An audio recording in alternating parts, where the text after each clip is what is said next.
Bienvenidos a los cancelados de Periodista Digital, gracias por estar con nosotros, ya saben que tienen que compartir este vídeo y hacer más grande esta familia de Periodista Digital. Hoy tengo una persona que ya les digo que no les va a dejar indiferentes, siempre traemos a personas canceladas, pero hoy en este caso yo creo que ojalá él pudiera representar un poquito más lo que se opone al sanchismo, lo que se opone a Pedro Sánchez, lo que se opone a los mantras de este régimen y que parecen absolutamente intocables. Una persona que habla y baja el pan, no sube, como cuando lo hacen otras, y de verdad que es un auténtico gusto porque vamos a tener a Wall Street Wolverine, a Víctor Domínguez, con nosotros. Después de él tendremos a Ramón Tamames, o sea que vamos a diferencias de edades, en el sitio de Mi Recreo, nuestra sección de cada sábado, y nos dará una conversación muy chula. España necesita cambiar y la necesitamos cambiar nosotros, porque no lo van a hacer, de verdad, otros que han dicho lo mismo toda la vida. Estos cancelados, comenzamos.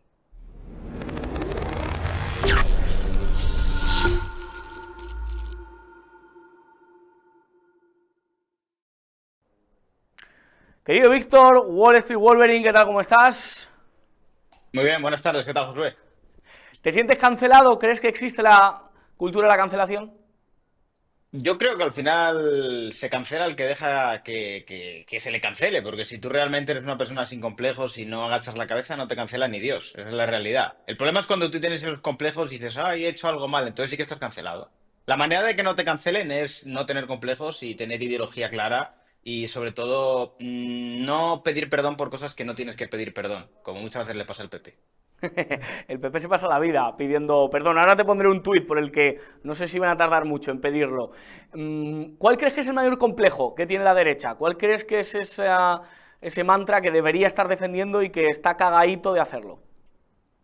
A ver, yo creo que hay bastantes cuestiones, pero sobre todo, al final, el tema de la inmigración, creo que es un tema que nadie quiere tocar de manera tajante, de alguna manera. Digamos que se sortea, no se quiere acabar de tocar de la manera que se tiene que tocar, y creo que al final en España vamos muy retrasados en comparación con el resto de Europa, porque Europa también al fin y al cabo está experimentando las consecuencias más graves de todo esto de manera más fuerte, pero a España también llegará. Entonces, yo creo que ya viendo que en Europa incluso partidos de izquierda se posicionan en contra de todo esto, es inevitable que la derecha en España empiece, digamos que, a llevar una narrativa cada vez más clara respecto a este tema, que parece que hay un cierto miedo al respecto de todo esto. Yo no he visto ningún tema que se defienda tanto desde los poderes mediáticos como el tema de la inmigración. O sea, es un esfuerzo el que ponen para encubrirlo, para intentar blanquearlo y demás, que esto te hace pensar que probablemente esto esté financiado desde arriba, que es una agenda desde arriba y que realmente desde Bruselas se impone que no se puede criticar todo esto. Entonces, al final, yo creo que es el mayor complejo que tiene la derecha en este sentido. También creo que muchas veces respecto a lo que ocurre con Israel y con Palestina, a veces hay mucho miedo de hacer ciertas críticas respecto a algunos temas con Israel, porque a veces parece que no se quiere tocar estos temas y creo que también hay que ser valiente con ello. Y esto realmente es la verdadera derecha valiente, en el sentido de sé criticar las cosas que a lo mejor me convienen más, pero también las cosas que a lo mejor no me convienen tanto. Que no hablar por conveniencia, sino porque realmente es una creencia y un principio que uno tiene. En Andorra hay inmigración. Sí, hombre, un montón. O sea, yo siempre digo que el problema de la inmigración no es la inmigración en sí, sino el tipo de inmigración y que no pongas ningún filtro. Tienes creo que un 60% de inmigrantes. Lo que pasa es que son inmigrantes de otro tipo, que vienen a trabajar, que vienen a contribuir, que se adaptan, que no tienen problema en seguir un poco la cultura del país, porque tampoco es muy distinta en el caso de Occidente.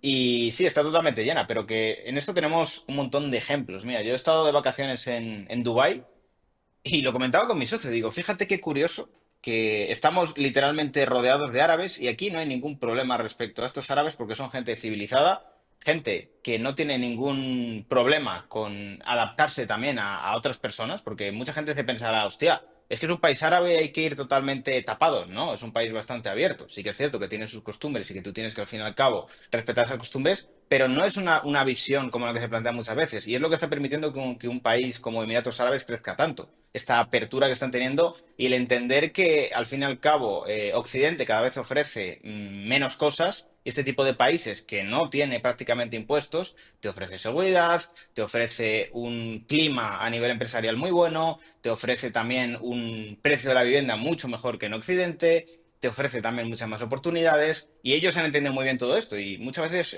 hay charlas que, no me acuerdo de quién era exactamente, que lo comentan, de decir, no entiendo cómo los occidentales están acostumbrados a pagar una cantidad de impuestos para recibir absolutamente nada a cambio, porque si tú dijeras, yo pago un montón de impuestos y digo, joder, tengo las calles limpias, tengo las calles seguras, puedo salir a la calle cuando quiera, no me pasa nada, no me roban, hay seguridad jurídica, pues dices, bueno, creo que lo que pago tiene algún tipo de beneficio a nivel de recursos sociales, pero la realidad que estamos viendo es que no existe esto. Es una farsa, es decir, estás pagando un montón para luego realmente tener listas de espera, servicios públicos decadentes, las calles llenas de criminales, y realmente al final parece que muchas veces se persigue más al ciudadano honrado, de es que no tienes una licencia, no sé qué, que a la gente que realmente está cometiendo crímenes y que viene ilegalmente. Ujú. La verdad es así. Hace 11 años que se fundó Podemos, ayer creo que fue el día señalado, y yo no sé cómo te tomas que te llamen antipatriota. Dicen, este Wall Street va de patriota, de viva España, pero se ha ido a Andorra porque no quiere tributar en España. Esto te lo habrán dicho cientos y cientos de veces, incluso te habrán comparado con el hermano de Sánchez, porque él está en Elvas, en Portugal, y tú en Andorra. ¿Cómo respondes a esta gente? A ver, es que, ¿qué es el patriotismo? O sea, si el patriotismo es estar en tu casa en el sofá diciendo, vivo en España, vale, eso no es patriotismo para mí. Patriotismo es dejarte los cojones y partirte la cara por tu país, ese es el punto. Y además que, respecto al tema de los impuestos, es muy curioso. Porque al final, yo evidentemente no es algo que tire, pero yo también pago impuestos en España, y más que la media del español medio. Lo que pasa es que no voy por ahí tirando cohetes, ¿sabes? En el sentido de, lo último que quiero es que encima me investiguen las cosas que puedo tener asociadas en España, ¿sabes? Entonces, el que tú tengas tu hub personal en Andorra y tengas todo tu centro de intereses económico en Andorra no quiere decir que no pagues impuestos en España. O sea, yo alguna vez se lo he dicho a algún que otro perro flauta que viene, me dice, es que no pagas impuestos en España. Es como, mira, pago más impuestos de vacaciones yo en España que tú en toda tu vida, probablemente. Unas vacaciones en Ibiza pago más impuestos de lo que pagas tú probablemente en varios años. Entonces, el relacionar el patriotismo y el relacionar, digamos que... Es que hay que saber diferenciar entre el Estado y la nación. No es lo mismo el Estado que la nación. Y muchas veces desde la izquierda se quiere llevar la narrativa a que para que tú seas patriota tienes que hacer servidumbre hacia el Estado. Y no es así. O sea, tú tienes que servir a la nación. Y la nación española no es lo mismo que el Estado español. Es una cosa muy distinta. El punto es que la izquierda ha encontrado un buen tiro de complejo de la derecha, de decir, es que si no pagas impuestos no eres patriota. No, el patriotismo va por otra serie de cuestiones. O sea, al final es lo que digo yo muchas veces. Se habla mucho de quedarse a luchar en España, pero la realidad es que el ciudadano medio de derechas en España, ¿qué hace para luchar? Porque no cambia mucho Una con, manifa en con lo que... Cibeles, una manifa en Colón, en Cibeles, ¿no? Y el ¿Pero vermú. qué cambia eso? ¿Qué Ya, cambia eso? ya. O sea, Sánchez está súper cómodo con que haga manifestaciones y bermuds y demás. Cuando notas que de verdad la izquierda se pone nerviosa es cuando salgo yo y hago proposiciones de financiar grupos de presión, porque saben que ahí es donde está el juego. Claro. Y dicen, hostia, cuidado que este se ha enterado de cómo va esto. Y a ver si nos empiezan a hacer el Que juego nos ha pillado el igual, que este se ha truco. enterado de cómo va. Claro, ese es el punto. Y esto, la derecha tiene muchos complejos respecto a ello, porque siguen con el temita de que si salimos ahí con la bandera. Que a ver, Ferraz en sus inicios estuvo bien, pero al final se convirtió en un after work. Ese es el punto. Y cuando lo conviertes en un after work, pues al final, quieras que no, el PSOE juega al desgaste. En algún momento se cansarán y se irán. Es Sí. así. Pero nosotros seguiremos haciendo lo que nos da la gana. El punto hay que entender el diferente tipo de activismo que hay. O sea, tú ves que, yo qué sé, cualquier tipo de grupo a nivel social le ocurre algo que va en contra de su lobby o de lo que sea, y se le permite cualquier cosa. ¿Por qué? Es como está justificado que salgan a destrozar lo que sea, que hagan cualquier barbaridad, y lo justifican de alguna manera. Con el Ujú. Black Lives Matter, con cualquier tipo de cuestión de ese estilo, lo justifican. Ahora bien, como vengas tú del otro lado a hacer algo parecido, ay, es que es muy radical, es que eso no... Mira cómo hacen los franceses. Los franceses cómo consiguen las cosas. Yo Ujú. creo que hay que mirar ese tipo de cosas y empezar a darse cuenta de que con un gobierno tan cara dura, al gobierno le suda los cojones que tú vayas ahí a manifestarte si no realmente eso tiene ningún tipo de trascendencia, porque al final están más que acostumbrados a ese tipo de cosas. Y por mucho que tú juntes ahí a media España, seguirán mirando a otro lado y quitándole leña, digamos de alguna manera, porque además tienen los medios para hacerlo, para decir, no, es una... pueden al final llevar la narrativa donde les da la gana. Ujú. Y has hablado de la derecha, y bueno, es una etiqueta que usamos para entendernos, pero te pregunto más por la oposición, ¿Qué línea ideológica, sin ponernos puristas tampoco, crees que debe abrazar más?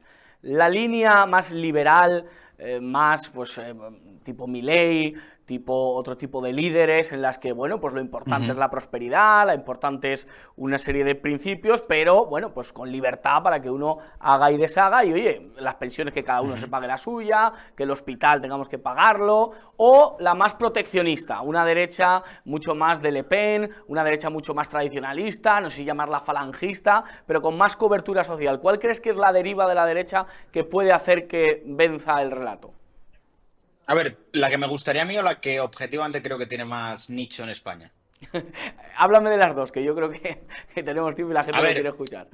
yo te diría que, por ejemplo, la narrativa de Milei a mí me gusta mucho, pero el punto es que la sociedad española no es tan liberal en ese sentido, ni es tan desde esa perspectiva libertaria. Digamos que es una perspectiva más, yo te diría que tiende más a conservadora. O sea, yo siempre he dicho que para que un partido de derechas pueda gobernar en España, tiene que ser un partido conservador con tintes liberales. Al revés, nunca va a tener, digamos que un nicho muy grande de votantes, porque en sí por cultura, sobre todo, el español no tiende hacia el individualismo más anglosajón, por así decirlo, que eso al final está mucho más arraigado dentro del pensamiento libertario. Y creo que al final, si tú en España quieres ganar unas elecciones, si quieres propiciar un cambio hacia la derecha, tienes que tener un partido conservador, con ciertos tintes a lo mejor proteccionistas, pero que siga un poco las guías del capitalismo y de ciertos tintes liberales. Que esto evidentemente, yo esto lo digo muchas veces a los liberales, que al final el problema que tienen es que no son pragmáticos. O sea, a mí me gustan ganar batallas. O sea, yo si estoy de acuerdo con un tío en un 60%, vamos a hacer que consigamos ese 60% y ya cuando tengamos ese 60%, igual ya nos podemos pelear por un mundo distinto con ese 40%. Pero no podemos estar peleándonos por un 40% cuando no tenemos ese 60%. O sea, entonces hay que agrupar fuerzas y decir, vamos a por ese 60 y cuando tengamos ese 60 ya debatiremos otras cosas. Pero el punto es que si estamos peleándonos por ese 40%, al final lo que ocurre es que la izquierda y no conseguimos nada. Entonces yo soy de los de ganar batallas, en el sentido de si podemos reducir un poco el tamaño del Estado con las ineficiencias que hay, que se haga. Si podemos mejorar, por ejemplo, el precio de la vivienda, hagámoslo. O sea, el punto es llegar a consensos. O sea, tú no puedes llegar a la sociedad desde la imposición porque jamás vas a poder con el sistema democrático que tienes. Tienes que llegar al consenso y inevitablemente te tienes que entender con cierta gente. Y esto es algo que creo que ni desde un lado, desde el más conservador, ni desde el más liberal se entiende. En el sentido de que siempre tienes a los dos queriendo imponerse entre uno al otro. Es como, no, os vais a tener que entender de alguna manera y al final tienes que encontrar un punto medio, o sea, un equilibrio. Y también te digo, al final el vivir arraigado a una ideología es un error, porque al final tú tienes que saber moverte en el terreno de la actualidad y también de lo que es la naturaleza del propio país, porque tú puedes tener una ideología, vale, perfecto, tienes un marco ideológico y una brújula, pero al final cada país tiene sus características y sus problemas, digamos que peculiares, por de alguna manera. Porque te pongo un ejemplo muy sencillo. El problema, por ejemplo, con China.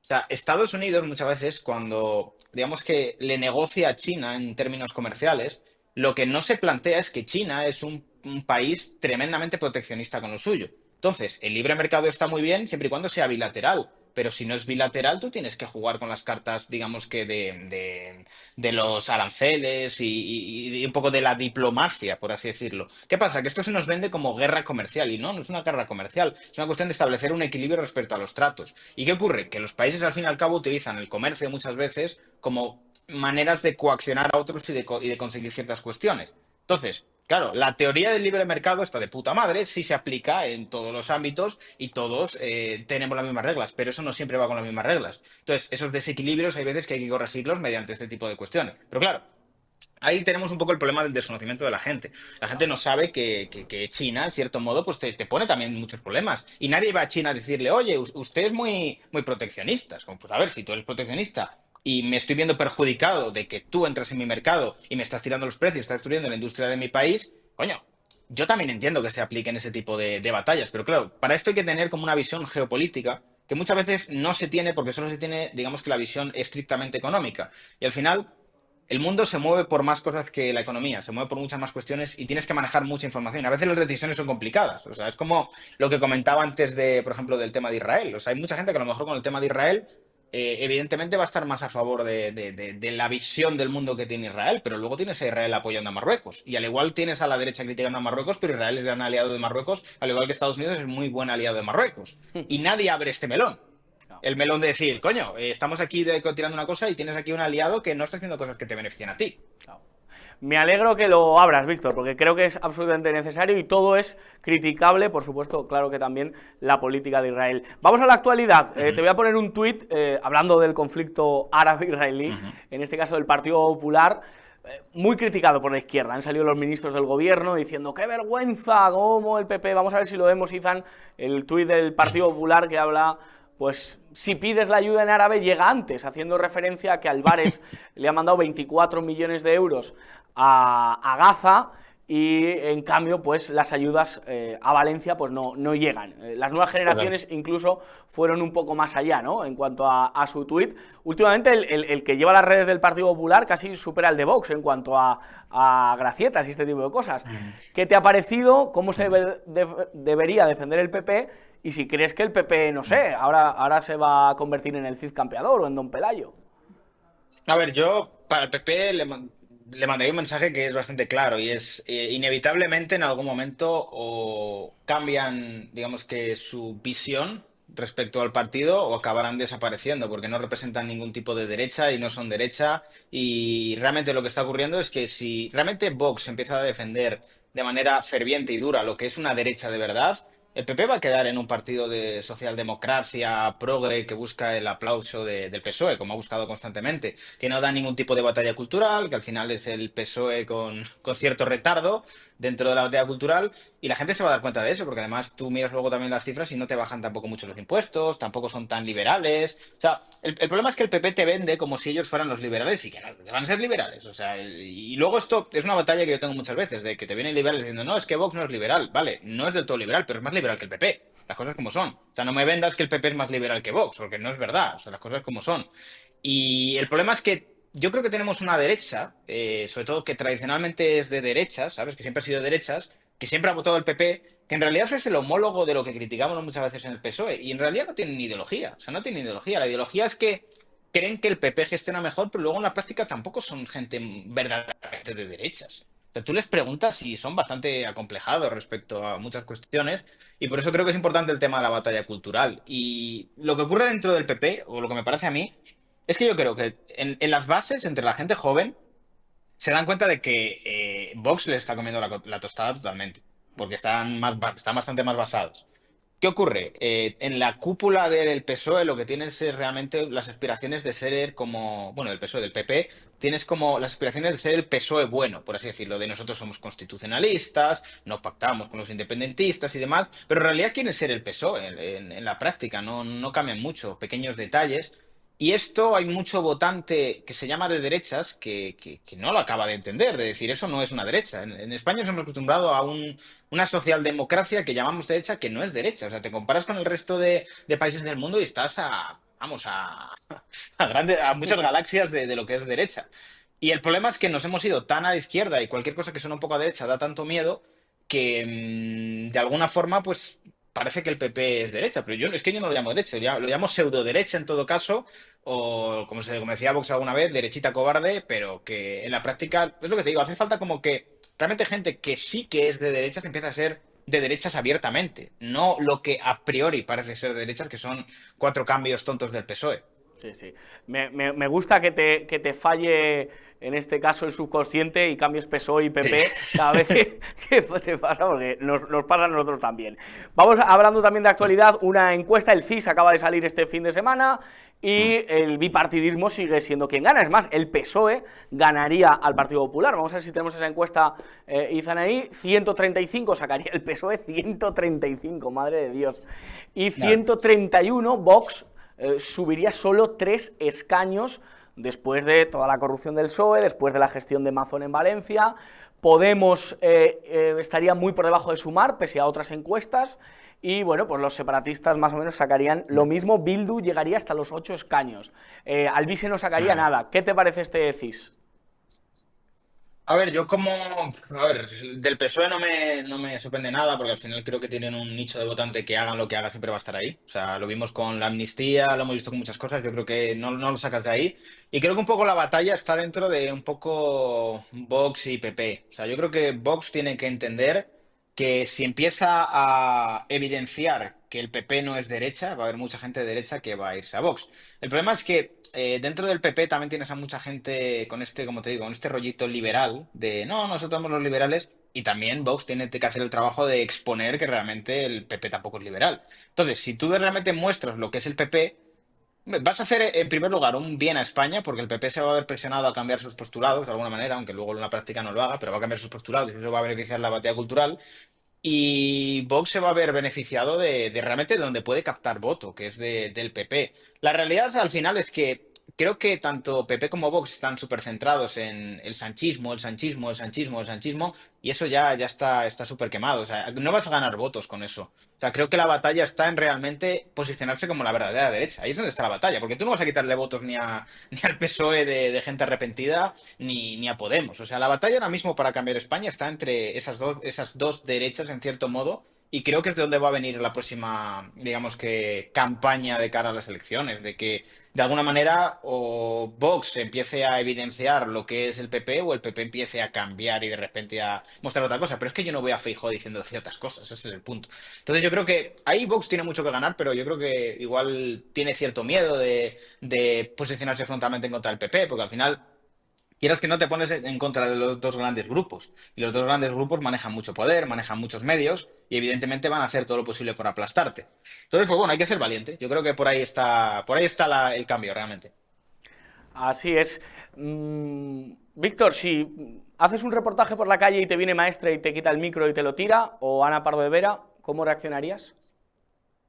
Hombre, yo creo que si... Es que mucha gente está diciendo, yo le pegaría un puñetazo, no sé qué, pero es que es lo que quiere. Ese es el punto. Si tú haces eso, ya le has dado lo que quiere. Entonces, yo creo que no hay que entrar en el juego de la violencia con ellos, porque realmente los que se dejan en evidencia son ellos. Pero es que si tú haces lo mismo que ellos, al final no te van a dar la misma connotación. Pero no hay que caer en esas trampas, porque es lo que están buscando. Están buscando que en algún momento haya algún desliz, algún tipo de cuestión de este estilo, para que ellos puedan salir ahí a sacar toda la propaganda.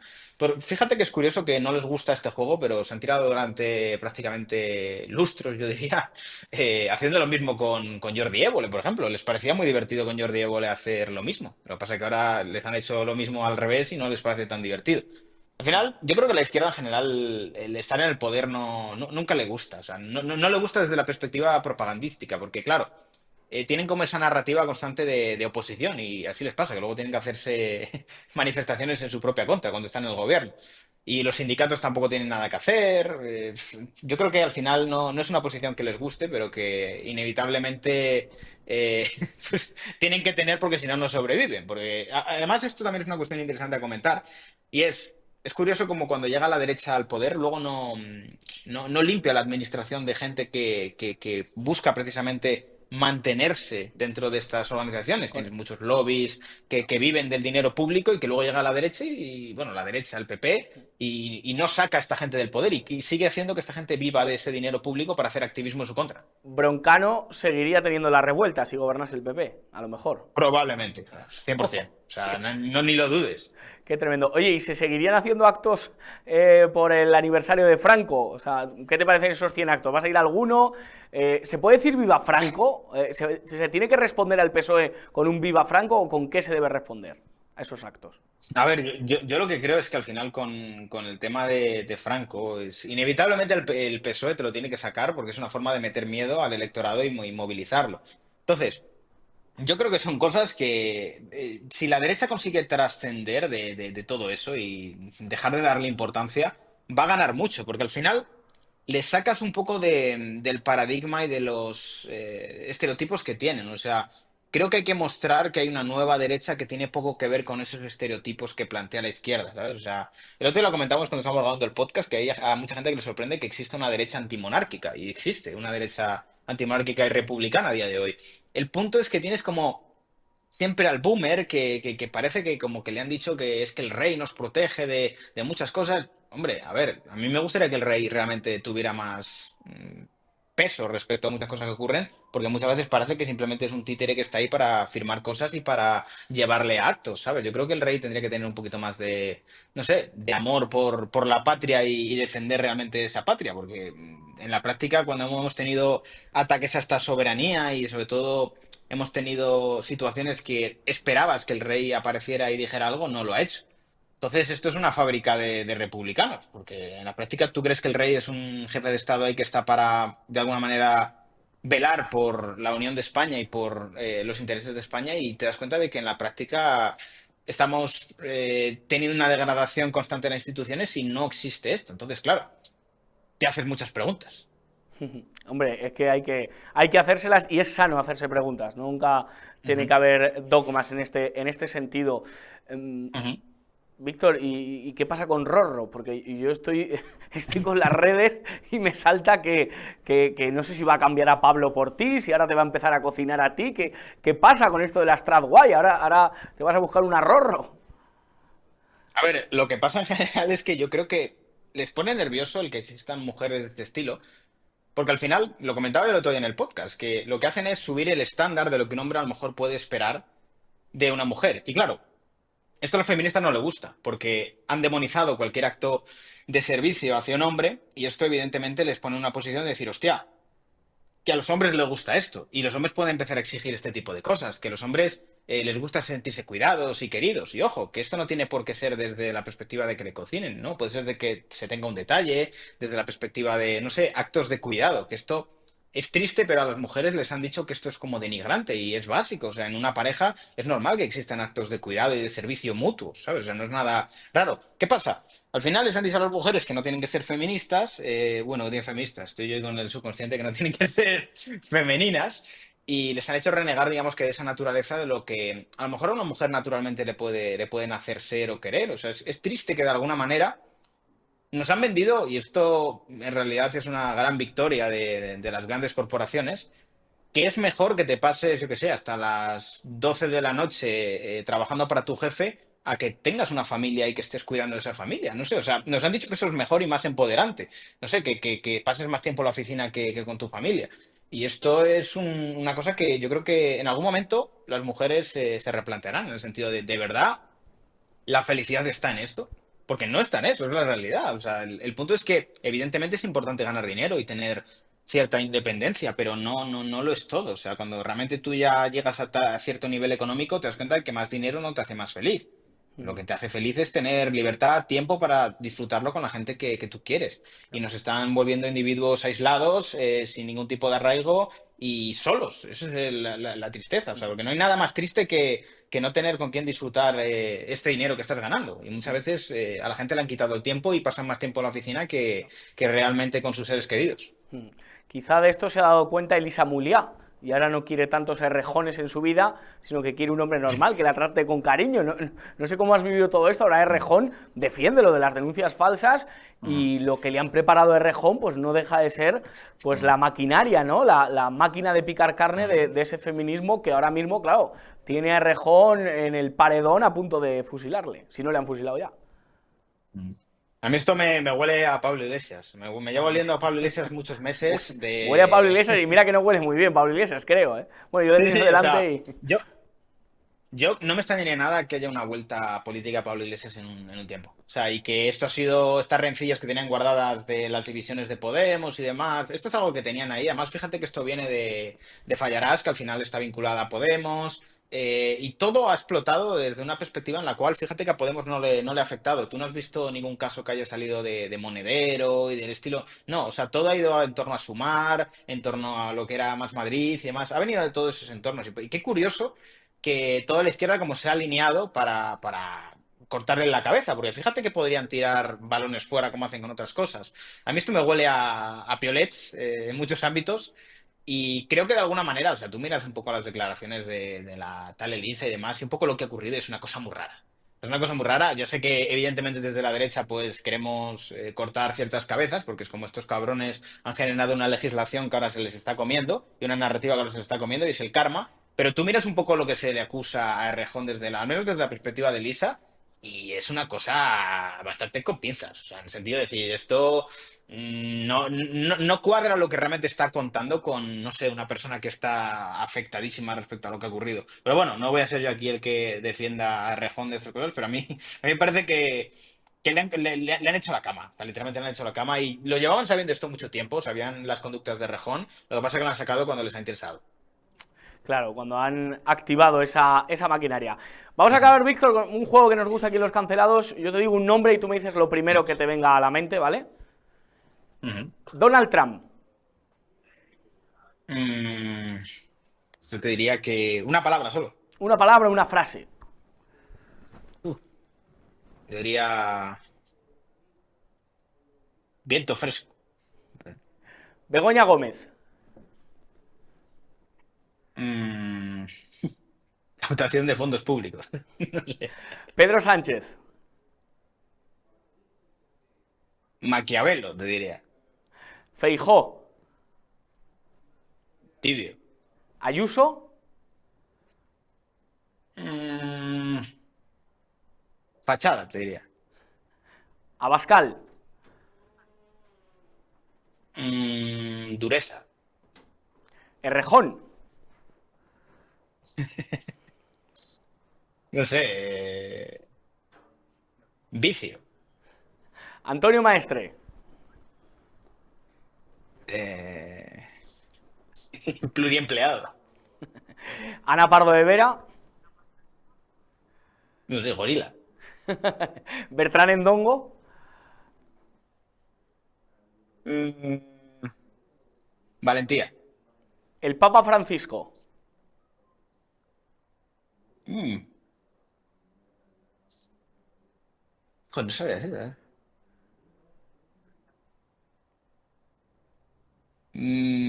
No sabría decirte, así. Algo que, yo qué sé, Padre Nuestro, que estás en los cielos. No sé, yo diría que. No sé.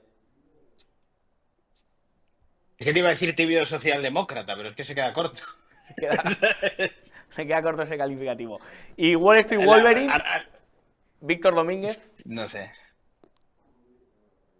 Esto qué sé. Polémica. Polémica. La verdad que sí. Pues Víctor, muchísimas gracias por estar con nosotros aquí en Periodista Digital. Bueno, te seguimos en las redes, te sigue todo el mundo. Compartan el contenido de Wall Street Wolverine. Y no sé, un mensaje final, anímanos. Déjanos una arenga para que, no sé, tengamos fuerza para ver lo que viene. Y si el 2025 va a ser el año en el que caiga Sánchez. A ver, yo creo que vienen buenos tiempos, pero España siempre va con retraso. Entonces, los buenos tiempos que están viniendo como de Estados Unidos, igual en España nos llegan en 3, 4 añitos. Entonces, pero hay que hacer mucho trabajo. Vamos con mucho retraso a nivel de narrativa, a nivel de discurso, pero bueno, yo creo que lo peor ya ha pasado y que ahora hay que consolidar, hay que dar batalla cultural y sobre todo no permitir que vuelvan a ocurrir situaciones como las que hemos vivido en los últimos 10 años. Y esto pasa por realmente tener una alternativa de una derecha real y una derecha valiente. Pues muchísimas gracias de verdad por estar con nosotros, aquí tienes tu casa, nos vemos pronto y de verdad que gracias por remar a favor de valores eternos. Nada, un abrazo. Un fuerte abrazo, Muchísimas gracias. gracias por estar con nosotros. Y bueno, pues después de esta entrevista, la verdad que no ha dejado títere con cabeza, nuestro querido Víctor, vamos con Ramón Tamames, porque hoy el sitio de mi recreo en Los Cancelados es pues en la casa de un mítico, de un hombre que ha sido líder dentro del Partido Comunista, que ha sido diputado en ese partido, que después pues ha hecho una transición hacia el liberalismo, coqueteó con el CDS, aquel de Suárez, después bueno, pues ha acabado defendiendo una moción de censura gracias a los votos de Vox y al apoyo de Vox, y nos tiene mucho que contar, está muy lúcido a sus 91 años, nos ha abierto su casa, nos ha hablado del gobierno, de Sánchez, de la corrupción, de Valencia, del lanzamiento de micrófonos, de Rejón, todo esto con Ramón Tamames.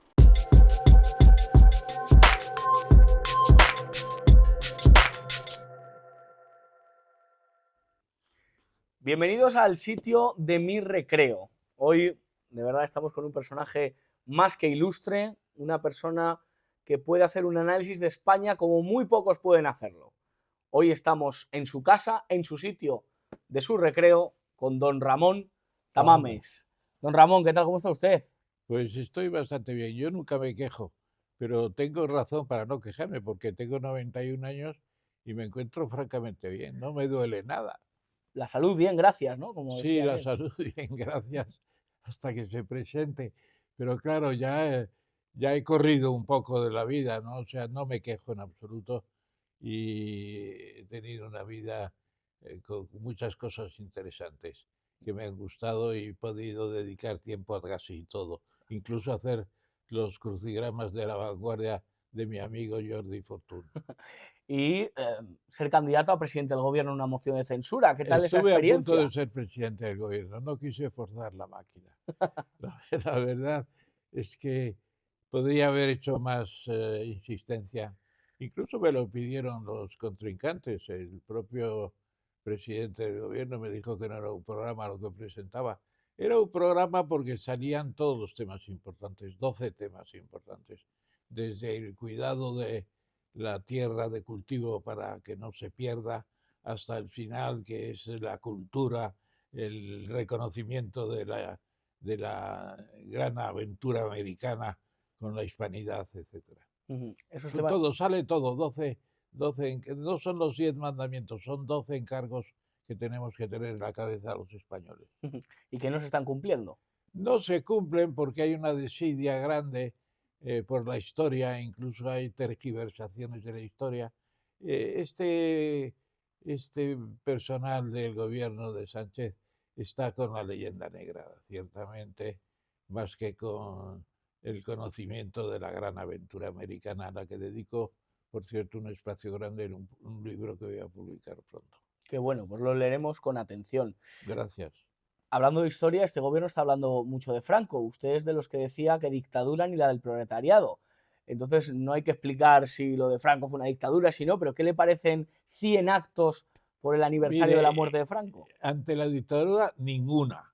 Ni siquiera la de don Miguel Primo de Rivera, que yo siempre le digo don Miguel porque conozco a toda su descendencia y son una familia muy cumplida y muy presentable en la historia de España, etcétera.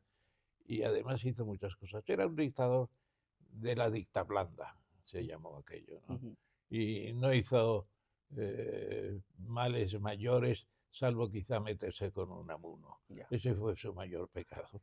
Le hizo la gloria a Unamuno, le vino al pelo a Unamuno. Y después estos 100 actos... Escapó del extrarradio que estaba en la isla de Lanzarote, no, de Fuerteventura, y se fue a París de Strangulis y lo pasó en grande.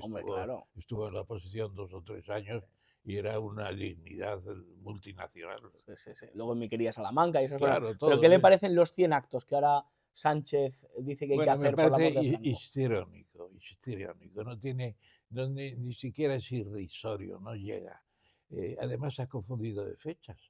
Yo se lo voy a decir en un artículo, porque el año 75 y 76 y 77, la mitad primera, no había libertad.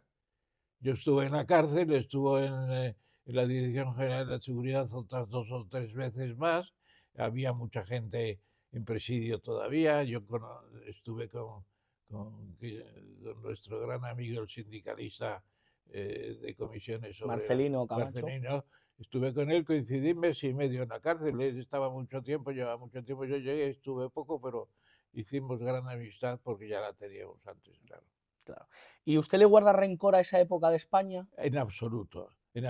Fue una época muy viva, cada uno proclamaba lo que quería, ya era el final de la dictadura, evidentemente. Pero Fraga nos metió en la cárcel y decía, estos son mis prisioneros. ¿Y por qué? Porque yo le dije una vez, en una ocasión, bueno, pues no dices que quieres la democracia también. Dice, sí. Digo, pues la calle es de todos y podemos manifestarnos. Es cuando me dijo, la calle es mía. Y entonces yo le dije, pues, no, la calle es nuestra porque mandamos y no sé qué, y no sé cuántos. Y yo le dije, pues a ver si os dais prisa para traer la democracia. Dice, sí, el timing lo marco yo. Eso sí no es la dictadura que es. Pero este hombre se ha equivocado porque debía estar repasando 10 mandamientos en la doctrina que todavía se enseñaba siempre. Le decía sí. Felipe González, tiene usted el Estado en la cabeza, le decía Sí. a Fraga. Pero, y de toda la época de Franco, Qué porque frase más original, sí, ¿verdad? efectivamente, está muy bien traída. original. De la época de Franco, ahora mismo el gobierno no para de hablar, dice que es una época oscura, en blanco y negro. ¿Usted cómo la vivió? Es verdad que tuvo que Mira, pasar por la prisión.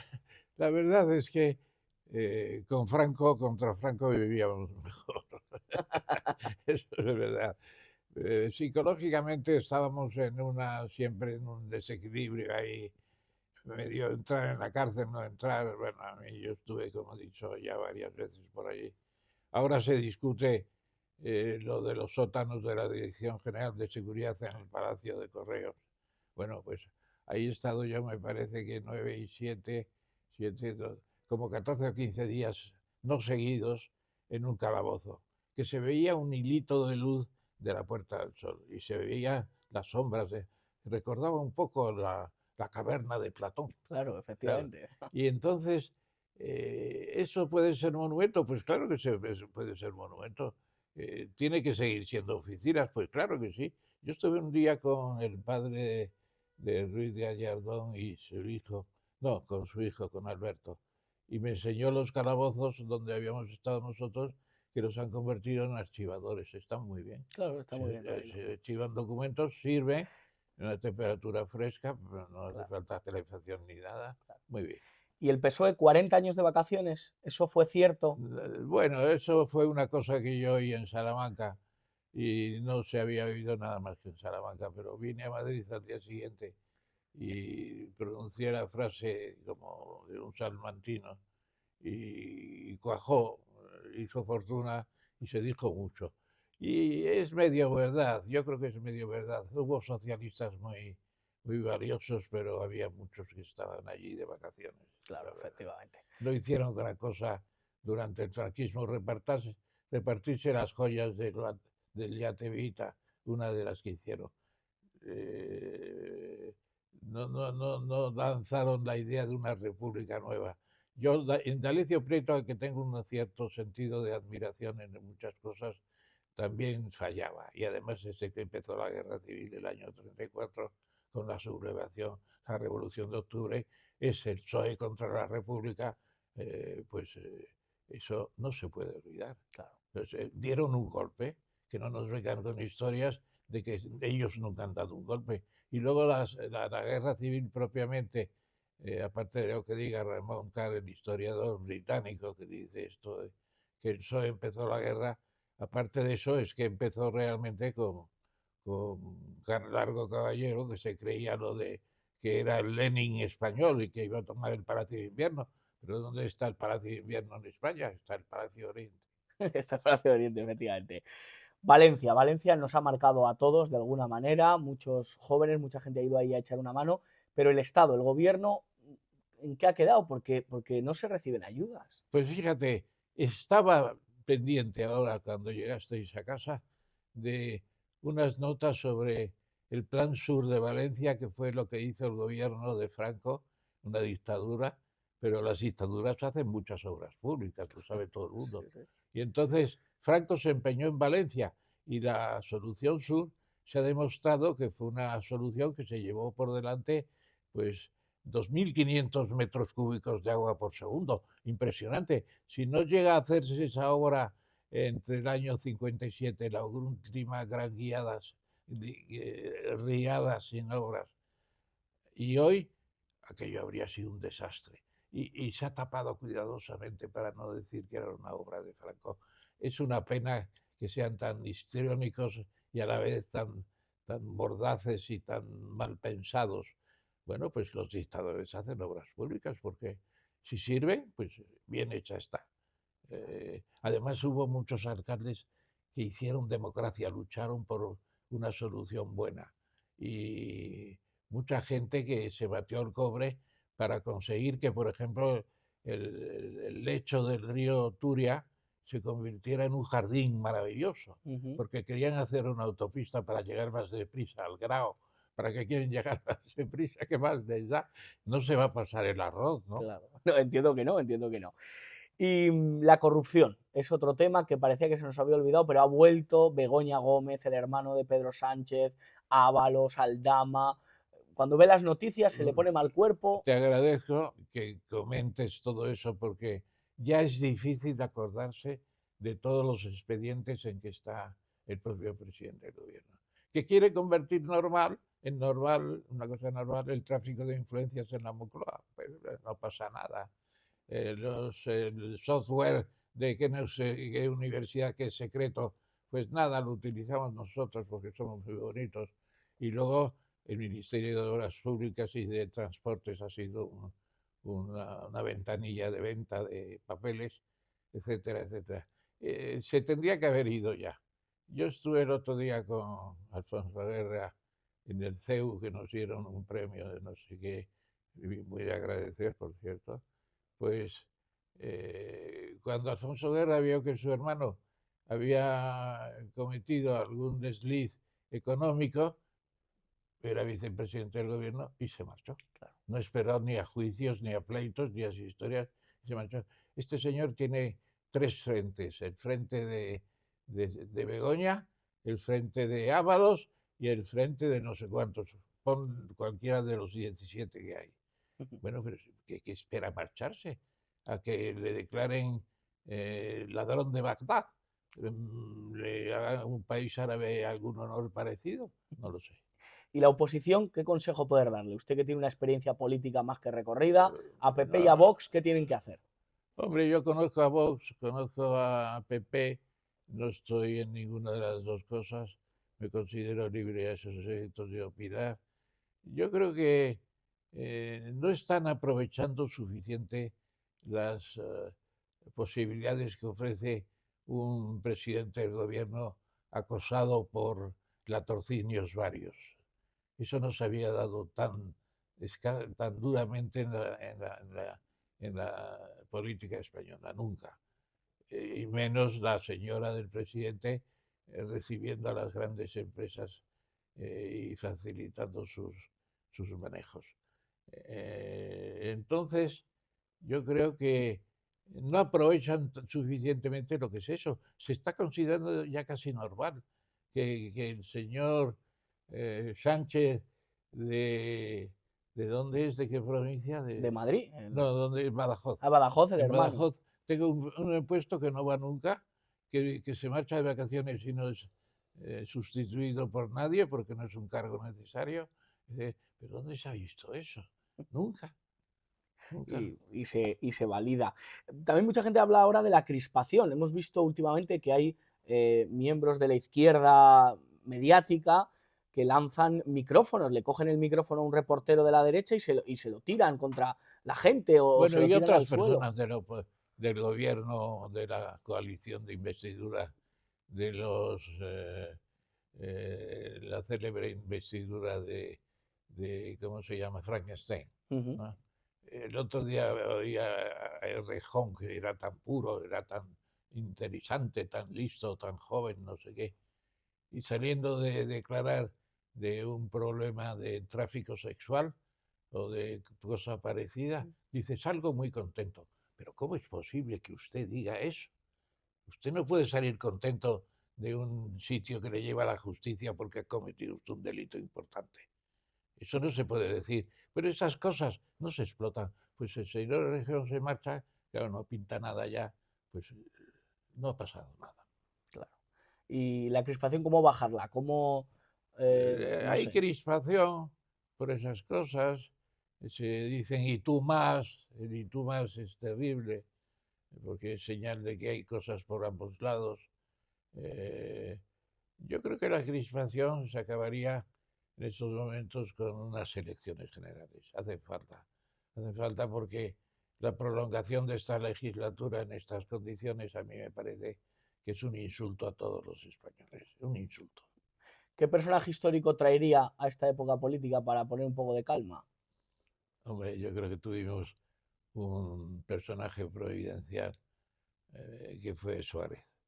Adolfo Suárez yo creo que fue muy bien designado, lo hizo el coordinar tantas baronías, tantos varones, tantos hombres listos a su alrededor. Eso fue muy importante. Luego él dimitió cuando creía que debía dimitir, presionado por el rey seguramente. El trío del rey con Adolfo Suárez y con el asturiano, el catedrático Fernández de Miranda. Fernández Miranda, ese trío fue muy valioso, muy valioso. Hay que reconocer desde la oposición de entonces al régimen de Franco, aquello fue un pacto hecho con gran honor por ambas partes, pero especialmente interesante desde la parte franquista. Hombre, pues que Fernando Suárez, defendiendo la ley de reforma política, la consiguiera sacar en las Cortes franquistas, con solo 68 en la oposición y 300 votando que sí, bueno, eso fue formidable. Es el harakiri de los más de 68. Bueno, será el harakiri, pero estuvo muy bien. Le convencieron de que se convencieron de que pasaban a ser demócratas. Pues yo creo que la mayoría se consideraban demócratas ya después de la reforma política. No habían sido tampoco dictadores. Muchos de ellos habían colaborado con un régimen ya en decadencia, etcétera, etcétera. Hicieron el pacto y lo respetaron. Sí. Y habla usted de solución, las elecciones generales. No le voy a preguntar el voto porque eso es secreto, pero ¿esta izquierda es invotable, la izquierda actual española? Hombre, la izquierda española se ha sumido en el fango, que ellos mismos han puesto la palabra adecuada. Ha sido una buena analítica el señor presidente del gobierno. Es todo un fango. El fango es una situación penosa del propio decoro personal, hablando de corrupción, teniendo a la señora en la situación en que está jurídicamente hablando, teniendo al hermano en la situación en que está jurídicamente hablando, y teniendo todo eso, es indigno tener que escuchar eso. Eso debería, no debería, porque yo no creo en la justicia democrática de la defensa democrática y esas historias que introducen ahora para la censura. Ahora dicen que los periódicos no pueden ser base para criticar. Pero bueno, pero si eso es la libertad de prensa del siglo XVIII en Inglaterra, ¿qué es lo que hace grande Inglaterra? Naturalmente, Burke dice, el cuarto poder es la prensa. Sí, usted quita el cuarto poder, quita la prensa, ha quitado la democracia, simplemente. Y usted, que he visto alguna fotografía con don Tierno Galván, se suele decir que había más libertad en ese Madrid de aquella época que en el de ahora. ¿Eso es cierto? Al lado de Tierno Galván, de Enrique, yo era el único que en el ayuntamiento le hablaba de tú, porque todos eran discípulos de los discípulos. Y él siempre fue un hombre muy liberal, lo pasaba muy bien, además, discutiendo de corrientes políticas. A él le gustaba mucho la corriente política del regeneracionismo. Él era muy de los regeneracionistas, sobre todo de Graus, del Pirineo, como se llamaba, que regeneracionista célebre, no me acuerdo, No, bueno, que escribió Oligarquía y Caciquismo, es el mejor análisis de la política de la restauración en España. Y para ir acabando, el mundo, ¿cómo está el mundo? Donald Trump llega al poder, el lunes va a volver a ser presidente de los Estados Unidos. Yo digo que lo dije al principio de ganar, yo veía que iba a ganar.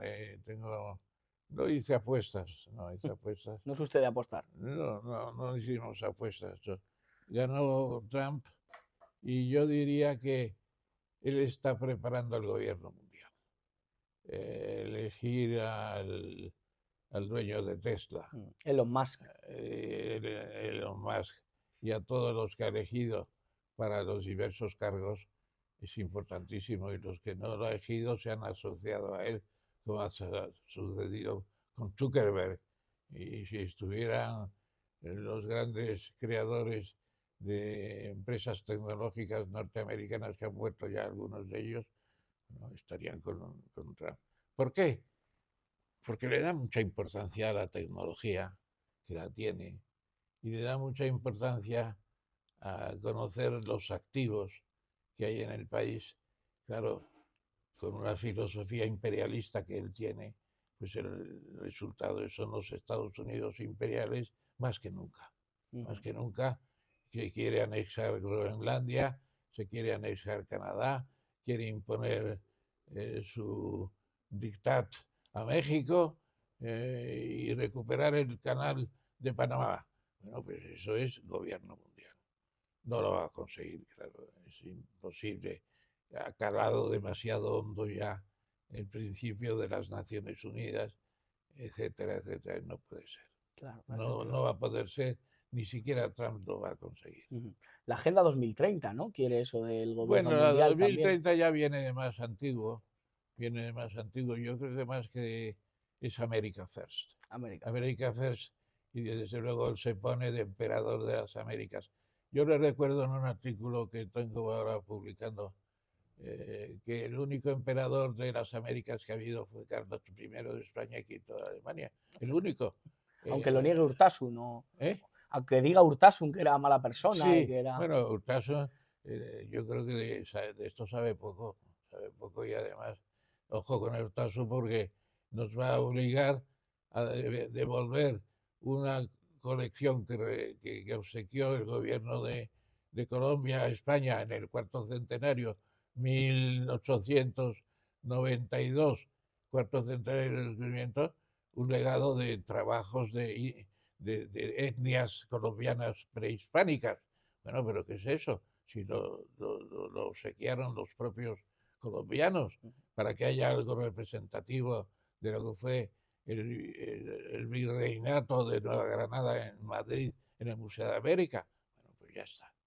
Y el señor ministro de Cultura pues demuestra en cierto modo su gran incultura. Y como última pregunta de esta sección, siempre a nuestros invitados le pedimos que nos diga su epitafio. ¿Qué quiere que ponga cuando la parca venga a visitarle? Se hizo lo que se pudo. ¿Y se hizo? Sí, yo creo que sí. Yo dije cuando nos llevaron a la cárcel de Carabanchel la primera vez, en 1956, en una historieta que hicieron en un periódico que se llamaba El Español, nada que ver con el de Pedro J. El Español. A mí me decían, ponían en boca, queremos una constitución democrática para España. 22 años después la teníamos. Bueno, se hizo lo que se pudo. Ramón Tamames, muchísimas gracias, de Josué, verdad, por abrirnos su casa. Sigue con tu nombre filosófico y profético. Muchísimas gracias, Ramón.